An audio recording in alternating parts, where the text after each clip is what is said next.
nandito na naman po tayo sa ating inabang teleserye ang Akusada dahil sa kagagawan din ni Wilfred kung kaya't nakunan itong si Lorena dahil hindi ito naniniwala na buntis ito.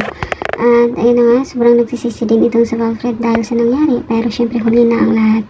Pati na din itong si Amber dahil kagustuhan din niyang magkaroon ng baby boy o baby girl na kapatid. Pero syempre, magsisisi man sila, wala na. At ito naman si Lorena, pinabili ni Wilfred sa doktor na alagaan si Lorena at huwag pababayaan.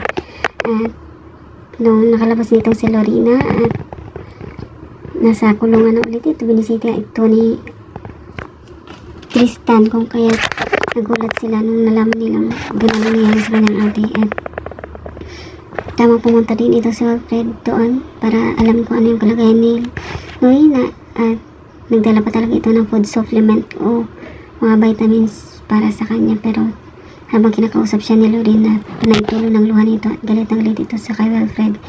O kaya tayo pagdating ng hearing kung saan syempre talagang pinanindigan ni Lorena na hindi talaga siyang pumatay sa asawa ni Wilfred. At yun na gigil naman itong si Ronnie dahil syempre talagang gusto niyang mapasama ito si Lorena sa kay Wilfred at para magkaroon siya ng pagkakataong agawin yung trono ni Lorena at atensyon ni Wilfred. Pero syempre ito namang si Amber dahil parang halata namang hindi naman concerned itong si Ronnie at pati na din itong si Wilfred na halatang ganun ang mga reaksyon ni Ronnie kung kaya ayaw niyang nakikita ito dahil gusto niyang magluksa mag-isa. At abangan natin guys yung talagang porsigido si Lorena na ipaglaban ang karapatan niya sa kanyang anak at ipaglabang wala talaga siyang ginawang kasamaan at gusto niya mapanagot ang may sala sa pagkawala ng